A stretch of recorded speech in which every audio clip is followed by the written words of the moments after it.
T'as pas idée de qui Craig Jones a embrassé ce jour-là. En face de lui, Gabi Garcia, une légende vivante du jiu-jitsu, 1m88, plus de 100 kg de muscle, championne du monde, invaincue depuis des années. Et surtout, plus aucune femme n'osait l'affronter. Trop forte, trop lourde, trop dangereuse. Même dans les ligues féminines, c'était devenu impossible de lui trouver un match. À tel point que selon la légende, Nate Diaz lui-même aurait refusé un combat d'exhibition contre elle. Et pourtant, un homme va dire oui, Craig Jones. Moins lourd, moins puissant, mais extrêmement technique. Un des meilleurs grappleurs de sa génération. Le combat est organisé, et dès le face-à-face on voit l'écart physique. C'est impressionnant, mais Craig garde son calme. Dès le début du match, il tente une attaque éclair pour prendre l'avantage, sauf que Gabi l'attrape, elle l'écrase, elle impose son gabarit. Pendant plusieurs minutes, Jones galère. Il tente de créer des ouvertures, mais chaque mouvement est contré par sa masse et sa force. Il place un twister, une soumission rarissime, elle résiste, il tente une clé de cheville qui ferait exploser le genou de n'importe qui, elle encaisse son branché. Et là, tout le monde pense qu'il ne pourra jamais la soumettre.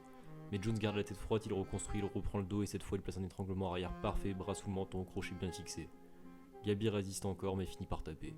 Et ce jour-là, Craig Jones a battu une montagne.